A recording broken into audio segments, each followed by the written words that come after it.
The Reverend Dacres led Whimsy through a parlor adorned with the sort of furniture that suggested either genuine piety or remarkable thrift. Worn velvet chairs, a dying aspidistra in the corner, and the pervasive aroma of old hymn books, into a small study where a fire struggled against the November damp. Once settled with what passed for brandy in a rural vicarage, the Reverend began his narrative with the halting cadence of a man attempting to impose order upon chaos. The victim, he explained, was one Miss Constance Ashford, aged 53, unmarried, resident of Thornfield for the past 11 years, and possessed of a private income sufficiently substantial to render her an object of considerable local interest. She had been discovered dead in her study on the morning of Monday last, 3 days prior, slumped across her writing desk with an empty wineglass at her elbow and no apparent mark of violence upon her person. The local physician, Dr. Carmichael, had suggested apoplexy brought on by a weak heart, a diagnosis which the local constabulary had found entirely satisfactory, and upon which they had begun drafting their closure reports when certain complications emerged. The complications, Dacres ventured with visible discomfort, are of a delicate nature, Lord Peter. You see, Miss Ashford was not universally beloved. Whimsy, who had observed that this sentence applied equally to nearly every murder victim of his acquaintance, made an encouraging noise and waited for elaboration.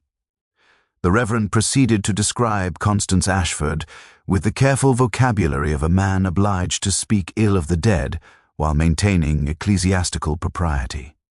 She had been, he suggested, rather forceful in her opinions, inclined toward interfering in matters both parochial and domestic, possessed of a particular talent for uncovering other people's indiscretions, and latterly involved in what might charitably be termed a vigorous dispute with her nearest neighbor, one Mr. Edmund Thelwell, regarding a matter of property boundaries and right-of-way. There had been, the Reverend confessed, several scenes of rather heated discourse between the two parties, witnessed by various members of the village, involving raised voices, letters from solicitors, and that particular brand of English animosity which precedes violence as surely as thunder precedes lightning. Naturally, Dacres continued with the air of a man introducing an unwelcome complication. Inspector Norris, the constable here, began by regarding Mr. Thelwell as the prime suspect. Thelwell had motive, opportunity, and had been observed in the vicinity of Miss Ashford's residence on the afternoon preceding her death. However, Mr. Thelwell has alibis for the critical hours. He was, he claims, attending to matters at his estate some 3 miles distant, accompanied by his gamekeeper and his head gardener. Moreover, Dr. Carmichael remained convinced that her death resulted from natural causes. The inspector, finding himself rather at a loss, and fearing that pressing charges without more substantial evidence might prove both costly and embarrassing, contacted me with a suggestion that we might seek external expertise. Whimsy swirled his brandy with the expression of a man contemplating a particularly unpleasant painting at a gallery opening. And you in turn contacted me, presumably because Inspector Norris had heard tales of my supposed competence in such matters. A chain of desperate hope extending all the way from rural England to my flat in Piccadilly. How very flattering, though also deeply inconvenient. Tell me, Reverend, and do endeavor to be precise, who discovered the body? Her housekeeper, Miss Ellen Bride, a woman of perhaps 40 years, entirely reliable, who had been in Miss Ashford's service for some 8 years. She arrived at her customary hour on Monday morning, found the study locked from the inside.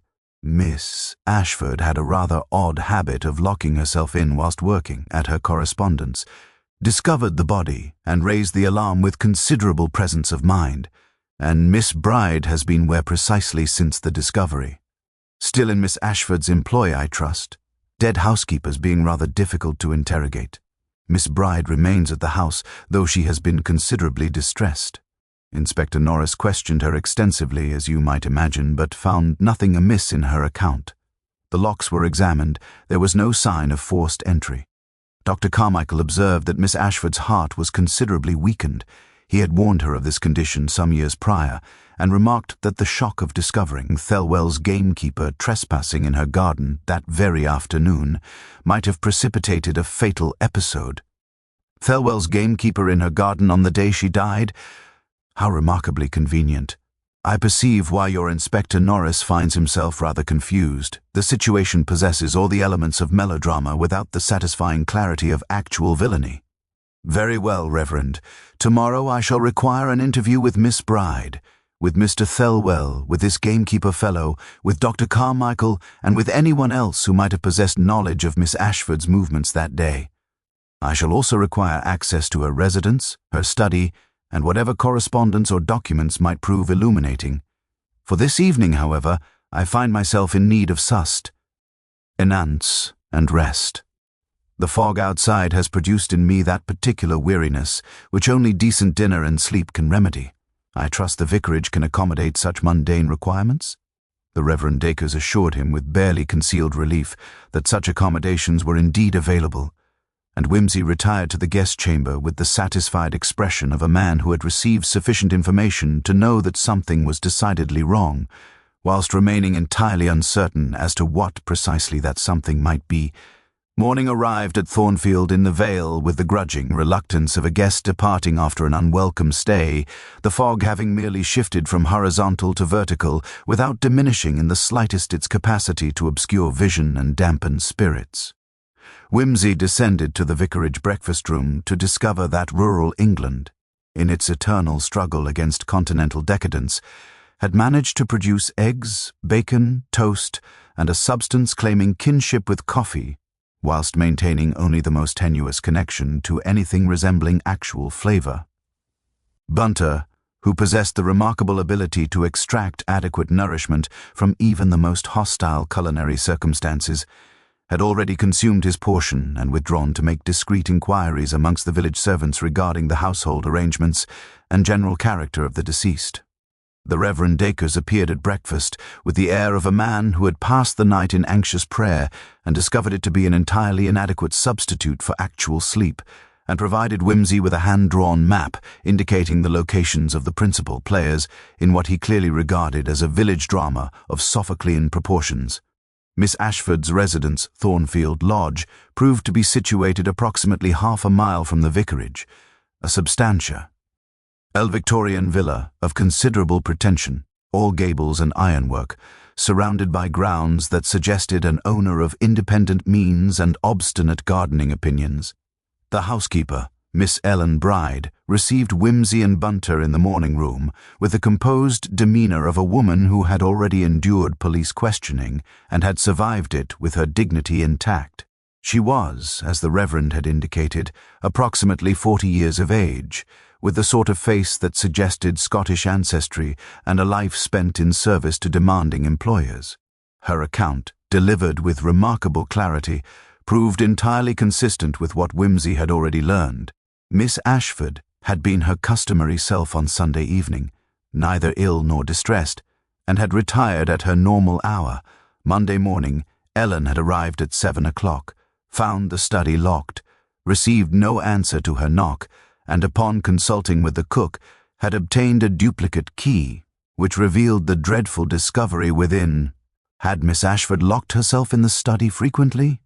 Whimsy inquired, examining the lock with the casual interest of a man appraising a particular species of beetle. Nearly every evening, sir. She said she required absolute quiet for her correspondence. She was a woman much occupied with matters of business, her investments, her properties, that sort of thing. Very particular about privacy, and the wine glass on the desk. Was Miss Ashford accustomed to taking wine whilst working?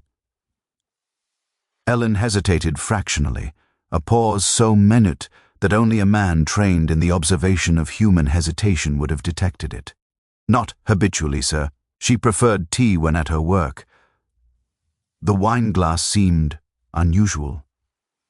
Whimsy made a note of this with his fountain pen, then proceeded to examine the study itself with the methodical attention of a man cataloguing the contents of an antique shop. The desk was positioned before the window, facing south toward the garden.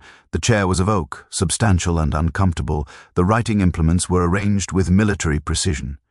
The empty wine glass, which Whimsy observed had not yet been removed by Dr. Carmichael or the constabulary, was positioned to the left of the blotting pad. An examination revealed it to contain only the faintest residue of what appeared to have been claret. The study door, when locked from within, produced a decidedly solid sound when closed, and Whimsy ascertained that the key turned with difficulty, the sort of difficulty that suggested either an old mechanism or one deliberately maintained in such a condition. "Miss Bride," Whimsy said, turning from his examination, "you mentioned that the gamekeeper from Mr. Thelwell's estate was observed in Miss Ashford's garden on Monday afternoon. Did you observe him yourself?" "I did not, sir. But Cook saw him from the kitchen window at approximately 2 o'clock. He was examining the boundary hedge. Cook remarked that it was most impertinent, given the dispute between Miss Ashford and Mr. Thelwell. And what time did Miss Ashford customarily take her supper?" "At 7 o'clock, sir, always at 7. She was most regular in her habits." "She did not take supper in the study, then?" "Never, sir. She took all her meals in the dining room. She was most insistent upon proper routine." Whimsy gazed out the window toward the garden, where November had rendered everything into shades of grey and brown, and where the boundary hedge, when examined from this distance, appeared perfectly ordinary. He turned back to Ellen with an expression suggesting he had reached some internal conclusion of minor significance. "I should like to speak with Dr. Carmichael." The Reverend indicated that Miss Ashford's heart was weak. "How long had the doctor been attending her?" "Since I came into service, sir. That would be 8 years now. He examined her annually, and more frequently if she complained of breathlessness or fatigue.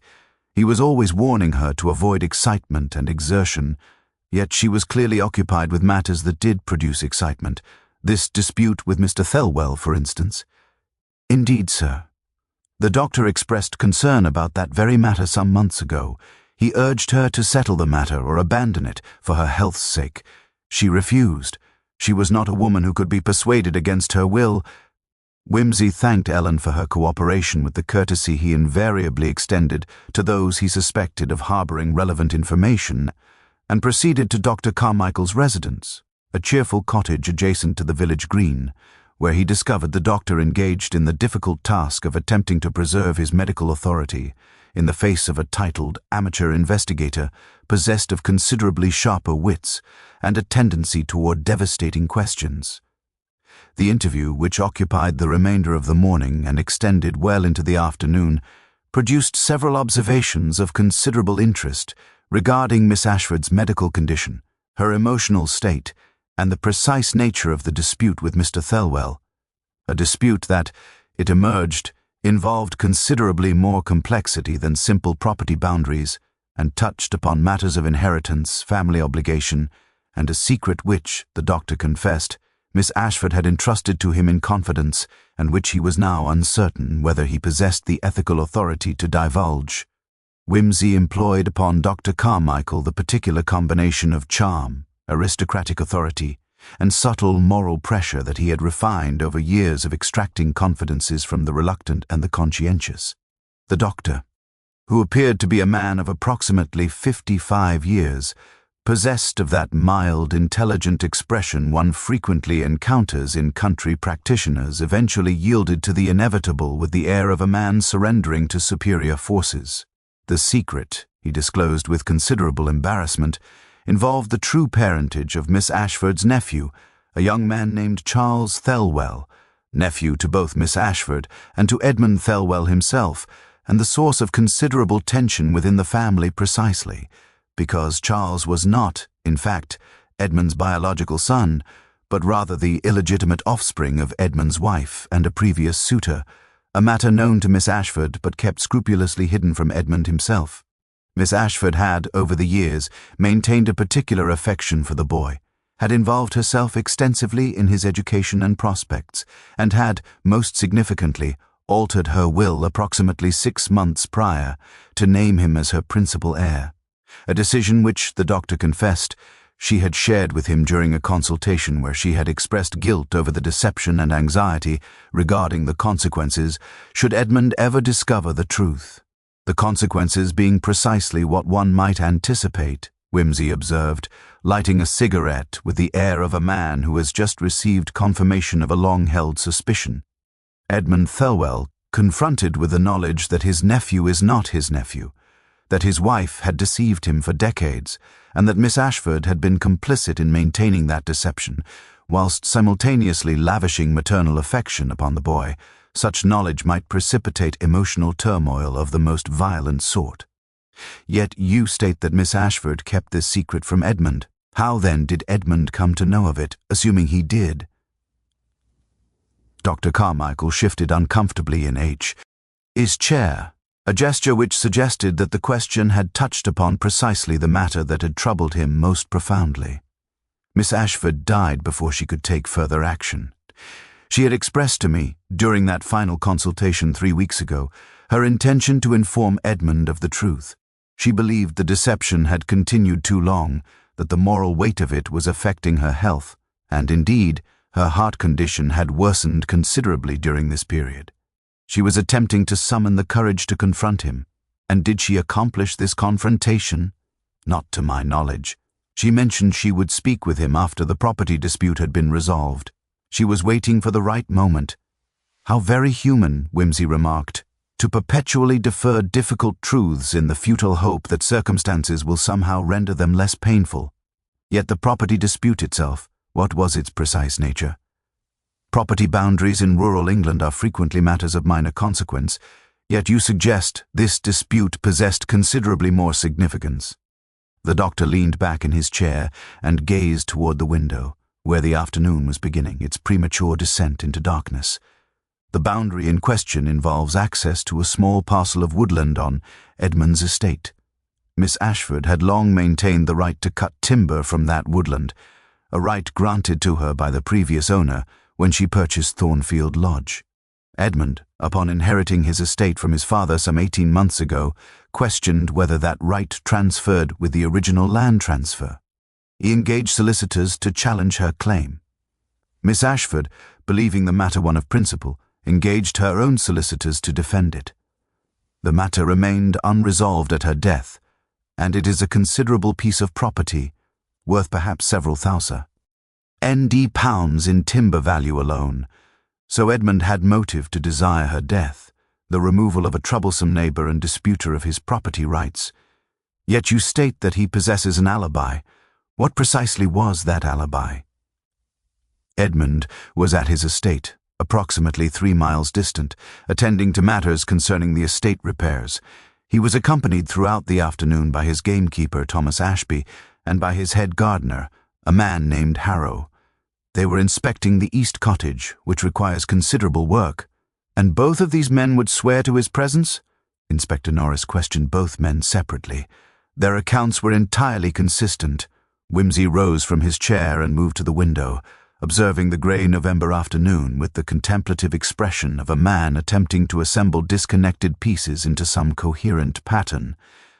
3 miles is perhaps 20 minutes by motor car, or considerably longer on foot.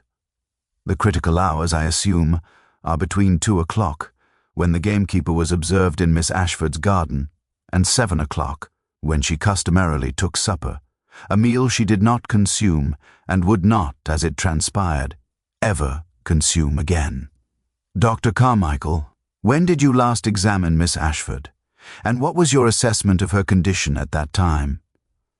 3 weeks ago, as I mentioned, she was anxious, her heart rate elevated, her blood pressure somewhat elevated as well.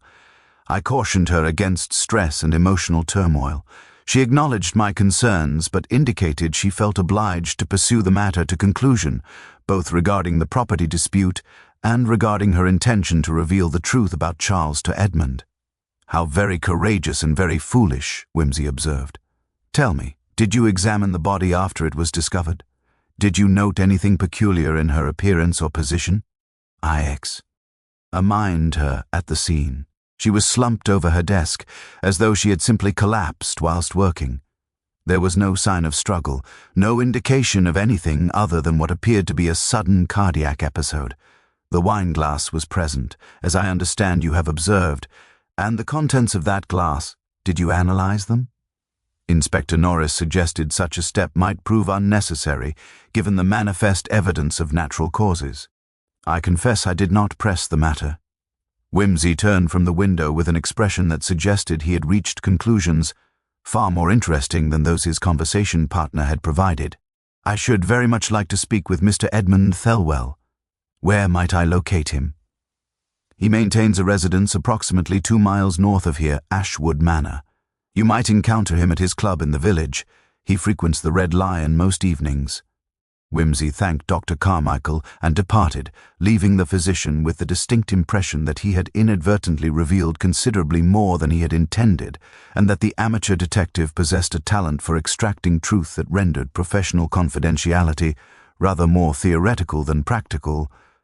The Red Lion proved to be precisely the sort of establishment one might encounter in any English village of moderate size.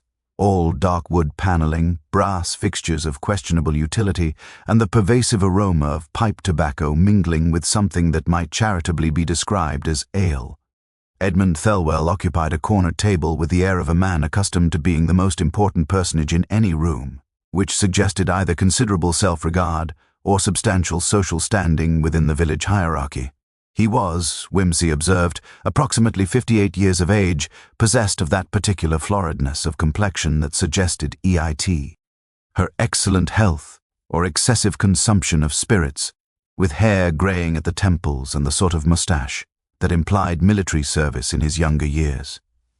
When Wimsey introduced himself with the casual authority of a peer descending to speak with the gentry, Edmund's expression shifted from suspicion to a peculiar combination of relief and apprehension, as though he had been anticipating precisely such an encounter and was uncertain whether it augured well or ill for his circumstances. "Lord Peter," Edmund greeted him, gesturing toward an empty chair. "The Reverend Dacres has been speaking of you, I gather. Dashed business about poor Constance. Shocking, really. One wouldn't have thought her capable of simply expiring like that, though I understand her heart was weak. Dr. Carmichael had mentioned it." "Mr. Thelwell," Wimsey replied, settling into the chair with the casual grace of one entirely comfortable in his own social position, "I find myself endeavoring to construct a coherent narrative regarding Miss Ashford's final hours. Inspector Norris appears to have satisfied himself that her death resulted from natural causes, yet certain individuals have suggested that the circumstances possess elements worthy of additional scrutiny. I wonder if you might assist me by recounting your movements on Monday last, between the hours of 2 and 7 in the afternoon." Edmund's expression tightened almost imperceptibly, a muscular contraction that Wimsey's trained eye detected with the certainty of a naturalist identifying a new species. "I was at Ashwood Manor, attending to estate matters. The east cottage required inspection. The roof is in a dreadful state, and I've engaged contractors to undertake repairs. I was accompanied by my gamekeeper, Ashby, and my head gardener, Harrow. Both men can attest to my presence." "And yet your gamekeeper was observed in ISS Ashford's garden at approximately 2 o'clock on that very afternoon. How does one reconcile this apparent contradiction?" "Ashby was conducting reconnaissance regarding the boundary hedge. Miss Ashford had been making claims about timber rights, and I had instructed him to examine the property line to determine whether her assertions possessed any merit. The man was on her property for no more than a few minutes. There was nothing sinister in it. No, indeed. Yet it strikes me as remarkable that Miss Ashford possessed knowledge of his presence, or at least it strikes me as remarkable that Cook observed him, which suggests Miss Ashford may also have done so. One wonders what her emotional response might have been to discovering that her adversary in the property dispute was conducting what might reasonably be interpreted as clandestine examination of her boundaries. Might such an event have precipitated precisely the sort of emotional disturbance that Dr. Carmichael had cautioned her against? Edmund leaned back in his chair, his expression suggesting that he was attempting to calculate how much Wimsey actually knew versus how much he was inferring from incomplete information. Constance was always excitable about such matters. She possessed an unreasonable attachment to that timber, and an equally unreasonable conviction that she possessed the legal right to it. The solicitors had been corresponding for months, and the matter remained entirely unresolved at her death. "How very inconvenient for you," Wimsey observed mildly. "An unresolved legal dispute, a property transfer of considerable value in dispute, and the primary disputant suddenly deceased. One might almost imagine that her demise resolves certain financial complications. Tell me, Mr. Thelwell, what is the status of her will?" Does her estate devolve to you as her nearest male relative, or does she pause? Cess other heirs? The question hung in the air between them like a physical object, and Edmund's jaw tightened with the visible effort of maintaining composure. I have not seen her will. That is a matter for her solicitors and her executor. I assume you are not suggesting that I benefited from her death? Because if you are, that is a preposterous insinuation. Whatever disagreement existed between us regarding property matters was a civilized dispute conducted through legal channels. How very admirably restrained. Yet I find myself curious regarding one small matter. Dr. Carmichael mentioned that Miss Ashford had recently altered her will. He did not specify in whose favor she directed these alterations, though I wonder whether you might possess knowledge on that point. Edmund's face darkened to a shade that suggested either profound anger or acute embarrassment, possibly both in equal measure. If you must know, the blasted woman altered her will to benefit my nephew Charles. She always had a peculiar attachment to the boy, more so than seemed appropriate for an aunt. There has been talk in the village, not flattering talk, I might add, regarding the nature of her attentions. She left him the bulk of her estate, a decision which I consider both ill-advised and fundamentally unjust, given that the boy is my nearest heir. How very interesting, Whimsy remarked, that Miss Ashford's affections should have been directed primarily toward your nephew rather than toward yourself. One might even suggest that such a circumstance provided you with motive, not merely regarding the property dispute, but regarding the inheritance itself. The removal of Miss Ashford would presumably benefit you indirectly through your nephew, unless you believed you might challenge the will as evidence of diminished capacity or undue influence. Tell me, have you considered such a course of acti? I have certainly contemplated it, Edmund admitted, his voice tight with controlled rage. However, I am not so foolish as to act upon such contemplations. Murder would hardly improve my legal position regarding either the property or the inheritance. In fact, it would precisely reverse my interests, as I would become the immediate suspect, which appears to be precisely what has occurred despite my entirely legitimate alibi. Your alibi being the company of your gamekeeper and head gardener, both of whom are dependent upon you for their employment and livelihood, and both of whom would face considerable difficulty should they testify against you. Tell me, Mr. Thelwell, how long have Ashby and Harrow been in your employ? Ashby for 15 years, Harrow for 12. Both are entirely reliable men. I am certain they are, Whimsy said, rising from his chair with the air of a man who had extracted precisely the information he required. Though reliability and truthfulness are occasionally distinct virtues, I shall require to speak with both men privately, if you have no objection. I assume they may be located at Ashwood Manor? Edmund nodded grimly, clearly perceiving that further resistance would prove counterproductive. Whimsy departed the Red Lion with the satisfied expression of a man who has confirmed his suspicion that the surface narrative of events possessed considerably more complexity than those responsible for investigating them had bothered to examine. Ashwood Manor presented itself as a monument to the sort of architectural ambition that had gripped the English gentry during the latter half of the previous century. All turrets and mullioned windows rendered in red brick with touches of stone that suggested considerably more expense than actual aesthetic judgment. Whimsy arrived shortly after 6 o'clock, when the November darkness had rendered the rounding landscape into vague silhouettes, and the manor itself had taken on the appearance of something conjured from a Gothic novel. Bunter, who had spent the afternoon engaged in the sort of discreet village reconnaissance that he performed with the efficiency of a professional spy, had already gathered considerable intelligence regarding the household arrangements, the quality of the wine cellar, and the precise wages Edmund paid his servants. Information that proved unexpectedly relevant to matters of considerably greater moment. A groom conducted Whimsy to the estate office, where he discovered Thomas Ashby, the gamekeeper in question, a man of perhaps 45 years, with the weathered complexion and cautious demeanor of one accustomed to operating within carefully defined social hierarchies. Whimsy employed upon Ashby an approach considerably different from the one he had utilized with Edmund, less aristocratic authority and considerably more sympathetic curiosity, the sort of tone one might adopt when speaking to a man whose position depended upon the goodwill of his employer, but whose conscience might prove more flexible than his circumstances would suggest. The gamekeeper's account of Monday afternoon proved entirely consistent with what Edmund had provided, yet contained certain minor elaborations that suggested either precise memory or careful rehearsal. He had indeed examined the boundary hedge at approximately 2 o'clock, acting under Edmund's explicit instructions to ascertain whether Miss Ashford's claimed timber rights possessed any legal validity. He had observed smoke rising from the chimneys of Thornfield Lodge, and had noticed, he believed, the figure of a woman at the study window, though he could not swear to her identity.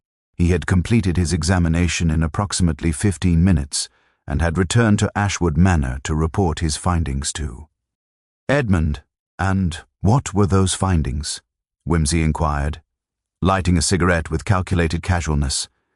Did the boundary appear precisely as legally defined, or did Miss Ashford's historical claim seem to possess certain merit? Ashby shifted his weight from one foot to the other, a gesture suggesting internal conflict. The hedge was old, sir. Very old indeed. It appeared to mark the boundary quite clearly, but there was evidence it had been relocated at some point in the past. The current boundary stones dated to perhaps the 1880s, but there were older markers beneath the accumulated growth that suggested a different line some decades earlier. If Miss Ashford's claim derived from a right granted before the hedge was moved, she might have possessed a valid assertion, which would have been decidedly awkward for Mr. Thelwell, who had engaged solicitors to challenge her claim based upon the current boundary markers. Tell me, Mr. Ashby, did you report these findings to your employer? I informed him that the matter appeared more complicated than he had anticipated. He was not pleased to hear it. How very understandable. And after you returned to Ashwood Manor, how did you occupy the remainder of the afternoon? Ashby's expression suggested he recognized the significance of the question, and was attempting to formulate a response that balanced honesty with self-preservation. I remained with Mr. Thelwell and Mr. Harrow as they examined the East Cottage. We were discussing the extent of repairs required and debating whether certain sections might be salvaged or required complete reconstruction. The inspection continued until approximately 4:30, when Mr. Thelwell dismissed us for the evening. And you have no witnesses to corroborate this, save Mr. Harrow and Mr. Thelwell himself, the workers or contractors who might be undertaking the repairs. Were any of T.M. present during this inspection? The contractors were not yet engaged, sir. Mr. Thelwell was still determining the scope of work before soliciting estimates. It was merely the three of us. Wimsey thanked Ashby and departed in search of Harrow, the head gardener, whom he discovered engaged in the meditative task of preparing the winter beds for spring planting. Harrow proved to be a man of perhaps 60 years, possessed of the sort of philosophical disposition that extensive gardening experience tends to instill in those who practice it. His account of the afternoon proved identical in all material respects to Ashby's version, yet contained subtle variations in phrasing that suggested either independent memory or coordinated narrative. Most significantly, Harrow mentioned that Edmund had seemed unusually preoccupied throughout the inspection, that he had made several critical comments regarding Ashby's report concerning the boundary hedge, and that Edmund had excused himself for approximately 20 minutes during the latter portion of the examination, claiming a need to attend to correspondence in the Manor office. 20 minutes is a considerable interval, Wimsey observed with apparent idleness. Sufficient, one might imagine, for a man to motor to a neighboring residence, conduct a brief errand, and return without being notably missed. Where precisely is the Manor office situated in relation to the estate? Directly adjacent to the main house, sir, facing toward the drive. The windows overlook the approach, and during the time Mr. Thelwell was absent, neither you nor Mr. Ashby observed whether he actually proceeded to the Manor office, or whether he might have departed the premises entirely. Harrow's expression suggested he was beginning to perceive the direction of Wimsey's inquiry with considerable discomfort. I confess I did not observe his movements. I was occupied with examining the cottage roof. Mr. Ashby was similarly occupied. We assumed he had gone to the office, as he stated. A perfectly reasonable assumption, Whimsy agreed. Though assumptions, as I am sure you are aware, frequently prove to be precisely that, assumptions, unsupported by actual observation. Tell me, Mr. Harrow, in your experience as head gardener, have you observed any signs that someone might have entered Thornfield Lodge from the garden side? Disturbed plantings, broken branches, or other evidence of passage through the grounds? I have not personally observed such signs, sir. However, I have not examined the grounds in the vicinity of Thornfield Lodge since Miss Ashford's death. Inspector Norris conducted his own examination, and I have no knowledge of what he might have discovered or failed to discover. Whimsy departed Ashwood Manor with the satisfied expression of a man whose suspicions had received confirmation through precisely the sort of gaps and inconsistencies that suggested a carefully constructed alibi possessed of certain fundamental vulnerabilities. He required only one additional piece of evidence, a detail so apparently trivial that Inspector Norris would almost certainly have overlooked it in his eagerness to attribute Miss Ashford's death to natural causes. The evidence in question would require examination of the study at Thornfield Lodge under specific conditions that Whimsy had already begun arranging through a series of discreet communications with Bunter, who possessed the remarkable ability to accomplish nearly anything through the simple expedient of applying sufficient persistence to the problem at hand. The solution to Miss Ashford's death was becoming gradually apparent, though not in the manner that anyone in Thornfield in the Vale had yet anticipated. The following morning found Whimsy installed once more in Thornfield Lodge's study, accompanied not only by Bunter, but also by Inspector Norris himself, a stolid gentleman of approximately 50 years, whose expression suggested considerable skepticism regarding the presence of a titled amateur investigator in matters which he had already concluded to his satisfaction. Whimsy had requested the opportunity to conduct what he termed a minor demonstration regarding the acoustical properties of the study, a request sufficiently unusual that Inspector Norris had agreed primarily out of curiosity and the faint hope that the exercise might vindicate his own conclusions. The morning light, pale and diffuse as it filtered through the study windows, revealed details that the artificial illumination of previous examinations had obscured, notably the peculiar arrangement of the furnishings and a certain discoloration on the carpet near the study door that suggested either water damage or something considerably more sinister.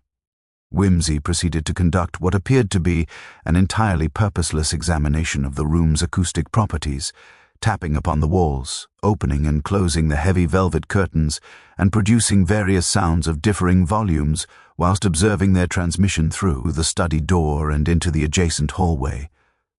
"You observe," Whimsy remarked to the increasingly bewildered inspector, "that the door possesses what one might describe as unusually effective soundproofing properties. The panels are thick, the hinges well fitted, and the lock mechanism seated with considerable precision. One would imagine that conversation within this room, conducted at normal speaking volume, would be barely audible in the hallway beyond. Yet I wonder whether you have considered what such acoustic properties might conceal when operating in reverse, that is to say, what sounds from without might be rendered inaudible wit." Inspector Norris clearly had not considered any such matter, his expression suggesting that he found the entire line of inquiry rather mystifying and possibly indicative of eccentricity on Whimsy's part. Whimsy proceeded to direct Bunter's attention to several specific elements within the study: the position of the desk in relation to the window, the arrangement of the chair, and most significantly, the location of the wine glass upon the blotting pad. Then, with theatrical precision that bordered upon showmanship, he instructed Bunter to proceed to the garden whilst he himself remained within the study, closing the door with deliberate care. Through the window, Whimsy observed his servant traverse the grounds with purposeful steps, disappearing behind the boundary hedge precisely at the point where the disputed timber rights would have commenced under Miss Ashford's interpretation of her legal entitlements. "Inspector," Whimsy said, gesturing toward the window, "I should very much appreciate your examination of the window frame itself. Particularly, I wonder whether you might observe any evidence of recent manipulation of the latch mechanism or the hinges." Inspector Norris proceeded to conduct this examination with the air of a man honoring what he regarded as a likely harmless eccentricity. Yet his expression shifted almost imperceptibly as he began to perceive certain details that his initial investigation had failed to catalogue. The window, when subjected to close examination, revealed evidence that the latch had been recently worked, not forced, but deliberately manipulated with considerable care. Moreover, the hinges themselves bore traces of fresh grease, as though they had been recently oiled to facilitate silent opening and closing. Most significantly, the sill possessed microscopic evidence of disturbance, tiny fragments of dried plant matter consistent with recent contact with the garden growth immediately below. "Good heavens," Inspector Norris murmured, his expression undergoing a transformation that suggested the comfortable certainty of his conclusions was beginning to crumble. "Are you suggesting that someone entered through the window?" But the room was locked from within. Miss Bride discovered it locked when she arrived Monday morning. The room was indeed locked from within, Whimsy agreed, which creates precisely the sort of apparent impossibility that tends to mislead investigation. However, if one considers the sequence of events with sufficient care, one perceives that the locked room presented itself not as evidence of death occurring under isolated circumstances, but rather as evidence of deliberate staging designed to create precisely that impression. "Tell me, Inspector, did you conduct any examination of the window itself following Miss Ashford's body being removed? Did you test whether the latch truly functioned as a secure barrier, or did you assume its apparent integrity based upon its visual appearance?" "I confess I did not conduct such an examination with particular rigor. The room was clearly locked, the window appeared secure, and Dr. Carmichael's assessment of natural causes seemed entirely consistent with the evidence available." Whimsy moved to the desk and examined the wineglass with renewed attention. "This glass is particularly illuminating.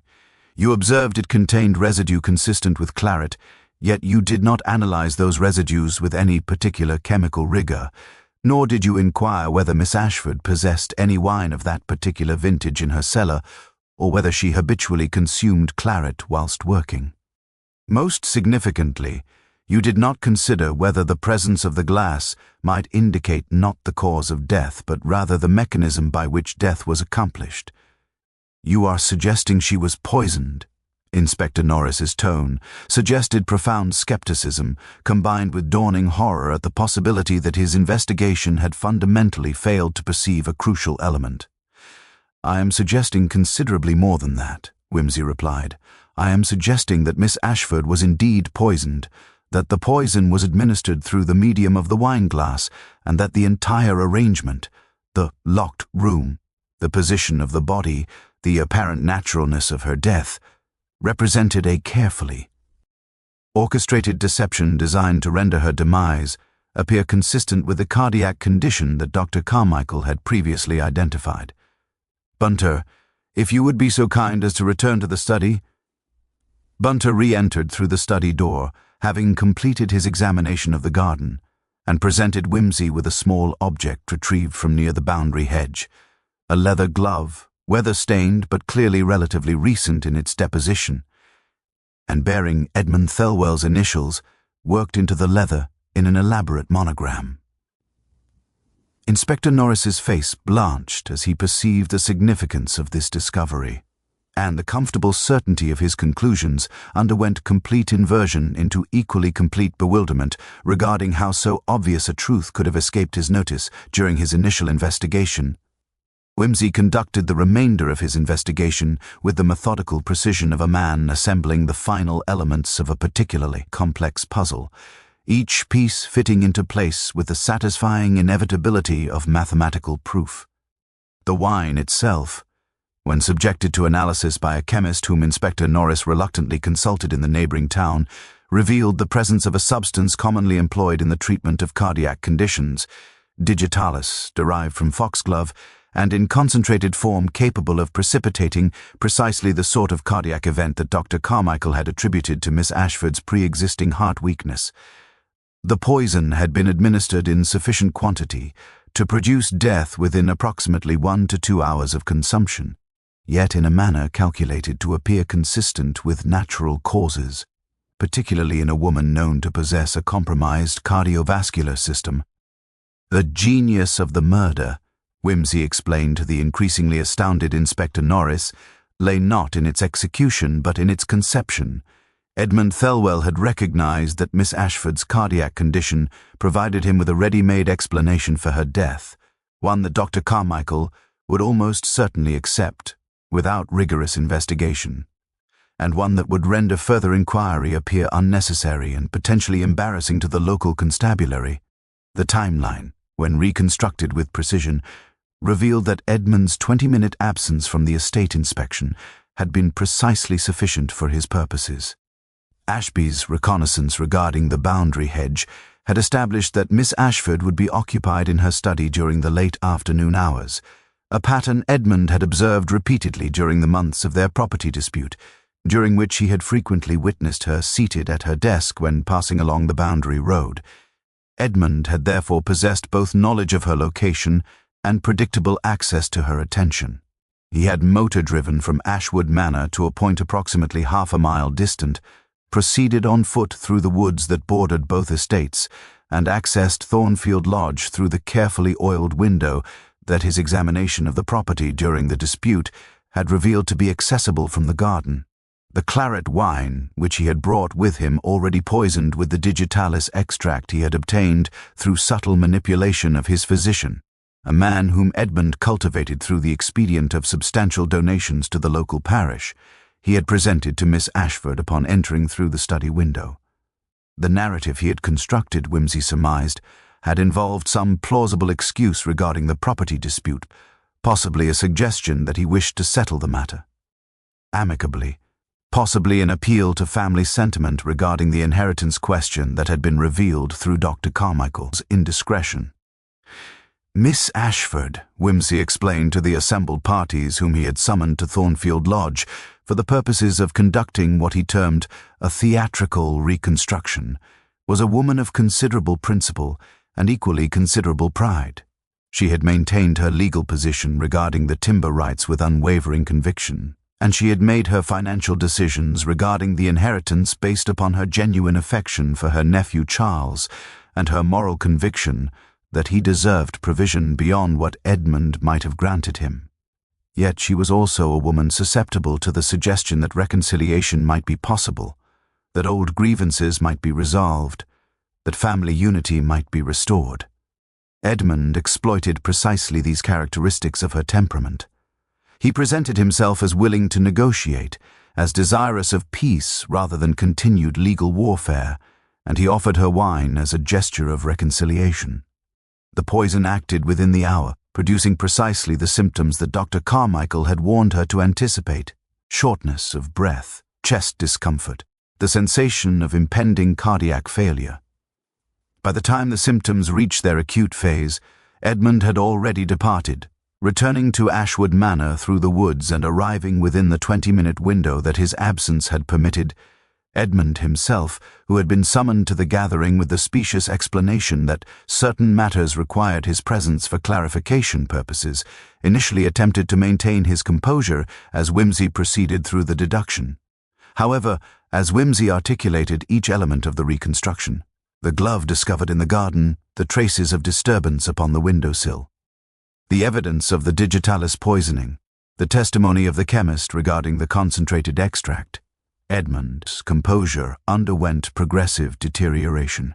His face flushed crimson, his hands trembled, and his breathing became audible even to those seated at considerable distance from him. When Whimsy reached the point of describing the administration of the poisoned wine, Edmund rose abruptly from his chair, his control abandoned entirely.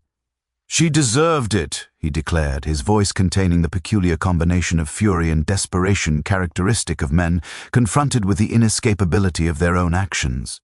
"She had no right, no moral right, to interfere in matters of family inheritance. The boy is not even my own son, and she had determined to lavish her entire estate upon him, leaving me to bear the expenses of the estate, the burden of property management.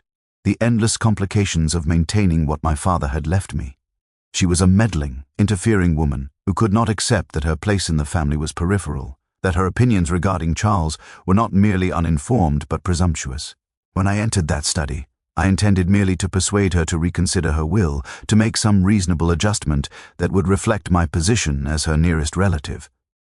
But when she refused, when she actually laughed at me and suggested that my anxiety regarding the inheritance revealed precisely the sort of mercenary character that justified her decision to favor Charles, I recognized that persuasion would prove futile. The digitalis was merely insurance, a means of ensuring that her intransigence would not continue to plague me indefinitely. Inspector Norris proceeded to place Edmund Thelwell under formal arrest, whilst Wimsey observed the proceedings with the detached expression of a man who had perceived the uncomfortable truth regarding human nature that the investigation had revealed, and who recognized that triumph in such matters invariably carried with it the melancholic recognition that murder, however meticulously planned, however apparently justified in the perpetrator's estimation, remained fundamentally an act of moral desolation. The formal proceedings which followed Edmund Thelwell's arrest proceeded with the inexorable momentum characteristic of English legal machinery once it has been set in motion. Yet Wimsey found himself curiously disinclined to attend the tedious machinery of magistrates' courts and preliminary examinations. Instead, he occupied himself during the subsequent days with certain ancillary investigations that had emerged during his interrogation of the case, matters which touched upon the peripheral figures whose testimony had illuminated various aspects of the central tragedy. Chief among these concerns was the physician who had so carelessly, or perhaps so deliberately, provided Edmund with access to the concentrated digitalis extract that had served as the instrument of Miss Ashford's death. Dr. Carmichael, when confronted with evidence of his complicity, proved remarkably willing to confess to what he maintained was an innocent indiscretion undertaken without any comprehension of Edmund's ultimate intentions. The doctor had indeed provided Edmund with a carefully measured quantity of the extract, claiming to require it for experimental purposes related to cardiac treatment, a request which Dr. Carmichael had granted based upon his long professional acquaintance with Edmund and his fundamental inability to imagine that the extract might be employed for purposes other than legitimate medical investigation. Though I confess, Dr. Carmichael admitted to Wimsey during a final conversation conducted in his surgery that my naivete in the matter reflects rather poorly upon my judgment. Edmund's inquiries regarding the precise dosage required to produce cardiac symptoms in a woman of Miss Ashford's constitution should have aroused considerably greater suspicion than I exhibited. I was blinded by my professional confidence in my own ability to judge character and by my unfortunate inclination toward accommodating the requests of my social superiors without imposing appropriate rigor upon the reasoning behind those requests. Wimsey, who recognized in this confession the authentic voice of a man confronting his own moral culpability, made no comment beyond a rather curt observation that Dr. Carmichael's future might well depend upon his willingness to testify with complete candor regarding his provision of the extract to Edmund, and upon his demonstrated commitment to exercising considerably greater circumspection in his professional dealings. The physician, understanding that his own freedom from criminal prosecution depended upon the degree to which he cooperated with the legal authorities, submitted to Wimsey's implied threats with the resignation of a man who had perceived that his comfortable existence had been fundamentally altered by a single moment of professional carelessness.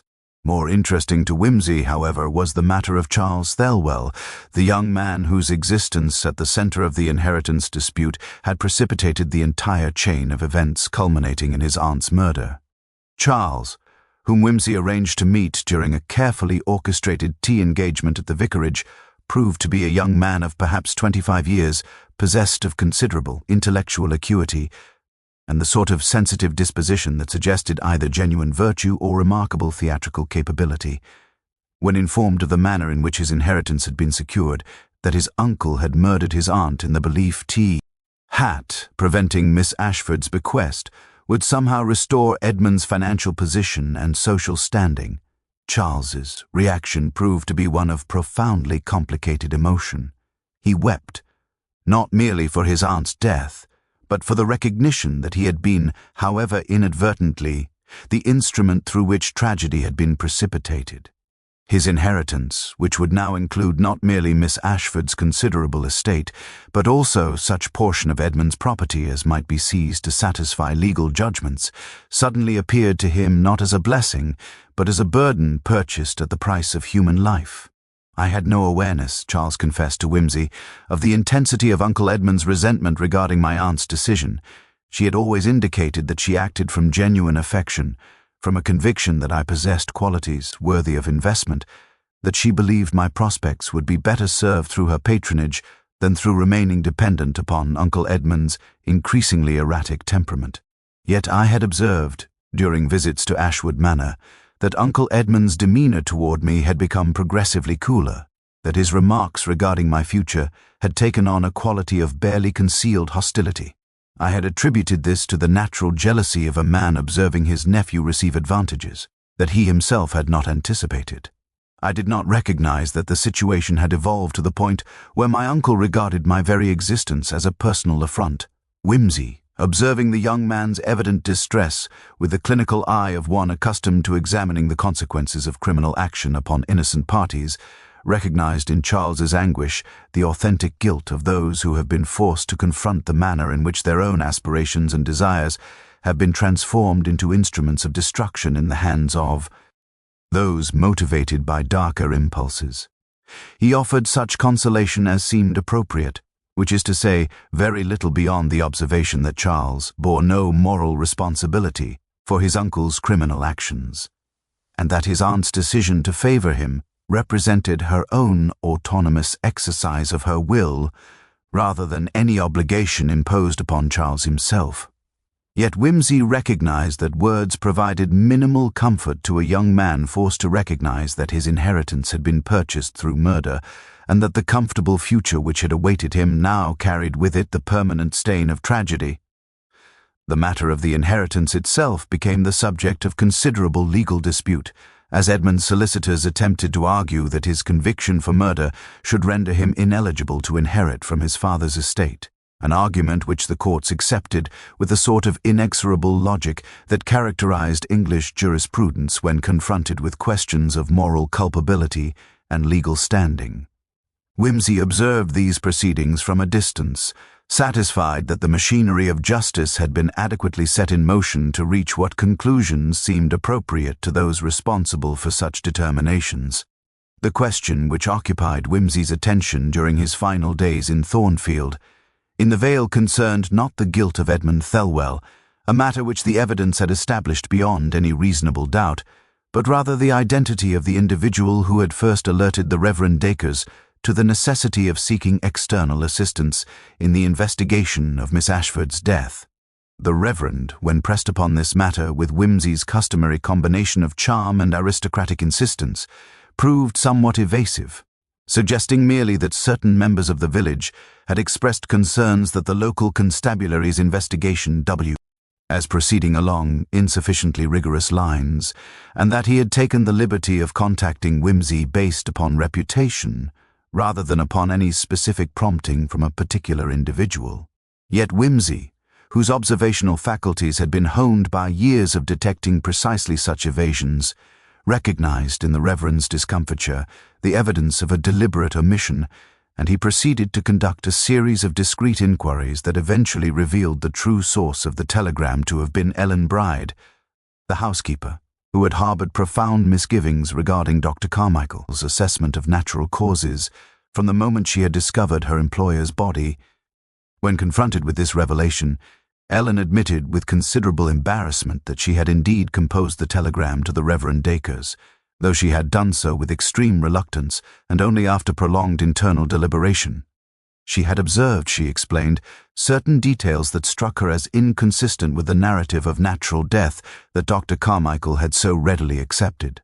The presence of the wine-glass, which Miss Ashford had not habitually employed during her study work, the peculiar arrangement of the room, as though someone had been careful to restore everything to its apparent normal state following some clandestine activity, and most significantly, the faint aroma that she had detected upon first entering the study on the morning of discovery, an aroma that she had recognized, though she could not immediately identify its source, as something other than the usual sense of her employer's study. Ellen had attempted to communicate her concerns to Inspector Norris, only to discover that the constable was disinclined to credit the observations of a servant over the professional judgment of a physician. Frustrated by this dismissal, and uncertain whether her concerns possessed any legitimate foundation, Ellen had made the decision to contact the Reverend Dacres with a request that he seek external assistance, whilst deliberately avoiding any explicit suggestion that she suspected foul play, a circumspection which had been calculated to prevent the appearance of a servant engaging in idle speculation regarding matters beyond her proper comprehension. "You have," Whimsy observed to Ellen with genuine approbation, demonstrated considerably more perceptiveness than those whose professional responsibility it was to perceive such matters. "Your observations regarding the aroma, in particular, proved to be of considerable significance, for you had detected precisely the faint scent of the digitalis extract that Edmund had employed in the preparation of the poisoned wine. The human nose, Miss Bride, frequently perceives truths that the intellect struggles to articulate, and your instinctive recognition that something was fundamentally amiss should have been credited considerably more heavily than it was. I suspect that you possess the sort of practical wisdom that frequently goes unrecognized. In circumstances where social hierarchy dictates that the observations of persons in service should be regarded as inherently less reliable than those of persons of standing." Ellen received this commendation with the mixture of gratification and embarrassment characteristic of those unaccustomed to receiving explicit recognition for their competence. She expressed profound relief that her decision to contact the Reverend Dacres had ultimately resulted in the identification of Miss Ashford's murderer, and acknowledged that she had carried considerable guilt regarding the possibility that her failure to be taken seriously by Inspector Norris might have resulted in Edmund escaping justice entirely. Whimsy assured her that such an outcome had been rendered unlikely by the very thoroughness of Edmund's planning, which had left numerous traces of his activity: the glove, the window disturbance, the evidence of the digitalis poisoning, that would eventually have surfaced despite the initial reluctance of the constabulary to investigate with appropriate rigor. Yet he recognized that Ellen's role in the ultimate resolution of the case merited acknowledgement beyond what her social position might typically afford, and he composed a letter to the Reverend Dacres suggesting that Ellen Bride's continued employment in the service of Miss Ashford's estate, now under the nominal authority of Charles Thelwell, though managed through a legal trust during Charles's minority, might be appropriately rewarded through improved wages and conditions reflective of her demonstrated loyalty and good judgment. The question of Thornfield, Lodge itself, and the manner in which it should be disposed of following the conclusion of the legal proceedings became a matter of some delicacy. Charles Thelwell expressed profound reluctance regarding the prospect of residing in a house that would forever carry the association with his aunt's death, and suggested that he might prefer to let the property through an agent rather than undertake personal occupation. Whimsy, recognizing that the young man's sensibility, however understandable, represented the sort of sentimental excess that could result in considerable financial loss, endeavored to persuade him toward a more practical approach. The resolution of this matter, however, remained pending as Whimsy began his preparations for departure from Thornfield in the Vale, a village which he had come to regard with that peculiar mixture of affection and exasperation that characterized his response to those rural English communities which harbored within their apparently tranquil exteriors the capacity for extraordinary human darkness. The departure from Thornfield in the Vale transpired on a grey afternoon when the November fog had begun its gradual transition into the heavier mists of December, rendering the village landscape into a succession of indistinct shapes that seemed to blur and reform according to no rational principle. Whimsy found himself installed once more in the motor car with Bunter, having completed his business in the village to a degree that he regarded as satisfactory, if not entirely complete. The Reverend Dacres had pressed upon him, at the moment of farewell, a bottle of rather exceptional port, a gift which Whimsy accepted with the gracious condescension appropriate to a peer receiving tokens of appreciation from those of inferior social standing, and had expressed his profound gratitude for the manner in which the investigation had been concluded. Inspector Norris had, somewhat grudgingly, acknowledged that the amateur detective's intervention had been instrumental in establishing the true circumstances of Miss Ashford's death, a concession which Whimsy received with the wry observation that the constabulary's initial inclination toward accepting Dr. Carmichael's diagnosis of natural causes had represented precisely the sort of professional complacency that frequently permitted murderers to escape justice through the simple expedient of exploiting the assumptions of those charged with investigation. As the motor progressed southward toward London, Whimsy occupied himself with the composition of certain preliminary notes regarding the case, observations intended eventually to constitute the foundation of a more comprehensive written account. The case, he reflected, possessed several characteristics worthy of consideration from a philosophical perspective. It demonstrated the manner in which careful planning, when combined with knowledge of the victim's existing vulnerabilities, could create the appearance of natural death. It illustrated the dangers inherent in allowing professional presumption to override genuine investigative rigor, and it revealed the frequently tragic manner in which disputes of apparently minor significance could escalate into circumstances of extraordinary consequence. Edmund Thelwell, whom Whimsy had encountered briefly following the formal arrest, had attempted to justify his actions through appeals to a sense of injured entitlement, a conviction that his position as Miss Ashford's male relative entitled him to certain financial considerations regardless of her independent exercise of her will. The tragedy, Whimsy recognized, lay in Edmund's fundamental inability to perceive that his aunt's decision reflected not a personal rejection of him, but rather an exercise of autonomy to which she possessed complete moral and legal entitlement. That perception had proven impossible for Edmund to sustain, and the inability to accept such fundamental truths regarding the human condition had precipitated him toward actions of extraordinary moral darkness. The case possessed also certain elements of unusual interest from the perspective of criminal methodology. The employment of a substance that mimicked the effects of Miss Ashford's pre-existing cardiac condition represented a particularly insidious approach to murder, one that depended for its success upon the willingness of medical professionals to accept surface appearances without subjecting those appearances to rigorous examination.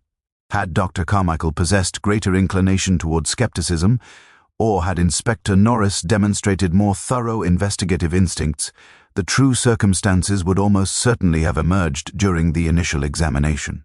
Yet the very obviousness of the apparent natural cause had rendered it almost invisible, a phenomenon which Whimsy had observed repeatedly throughout his detective investigations, the human tendency to perceive what one expects to perceive and to overlook the contradictions that persistent observation would inevitably reveal. As the motor crossed the boundary of the village, Whimsy experienced that peculiar sensation of relief that characterized his departure from most investigations, the recognition that he had resolved a puzzle, exposed a criminal, and set in motion the machinery of justice that would result in appropriate legal consequences. Yet accompanying this relief was also the melancholic awareness that the resolution of the case altered nothing regarding the fundamental tragedy that had occurred. Miss Ashford remained deceased, her potential years of remaining life extinguished by an act of violence motivated by greed and resentment. Charles Thelwell carried forward the knowledge that his inheritance had been purchased through his uncle's murderous action, a knowledge that would inevitably color his relationship with his newly acquired wealth.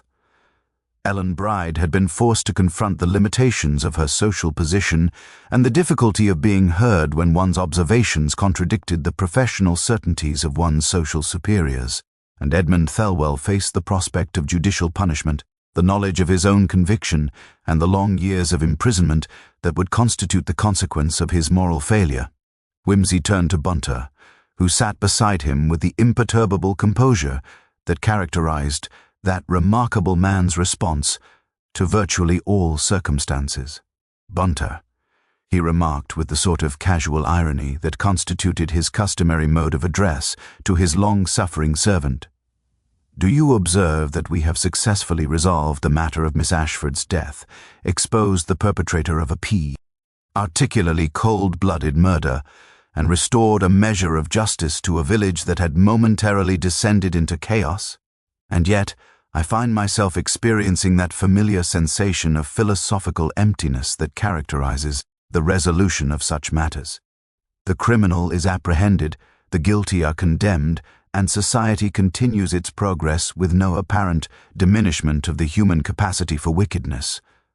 One wonders whether the entire enterprise of criminal investigation serves any purpose beyond the temporary postponement of inevitable human tragedy. I believe, sir, Bunter replied, with the careful precision that constituted his standard response to Whimsy's more philosophical utterances, that the postponement of tragedy, however temporary, possesses value sufficient to justify the endeavor. Moreover, sir, I have taken the liberty of securing the exceptional port that the Reverend Dacres provided, and I trust that upon your return to Piccadilly you will discover that the conditions of your study prove sufficiently conducive to the resumption of your interrupted perusal of Donne's elegies. The combination of superior wine and metaphysical poetry, sir, frequently produces a philosophical perspective considerably more elevated than that engendered by extended contemplation of human wickedness. Whimsy smiled despite himself, recognizing in Bunter's observation the sort of practical wisdom that frequently proved more valuable than elaborate philosophical discourse. As the motor progressed toward London through the November mist, he permitted himself the luxury of anticipating the precise pleasures that awaited him upon his return to his flat. The restoration of comfortable surroundings, the resumption of more congenial intellectual pursuits, and the temporary displacement of the melancholic recognition that human nature, in its capacity for both extraordinary virtue and extraordinary wickedness, remained fundamentally inexplicable and perpetually tragic.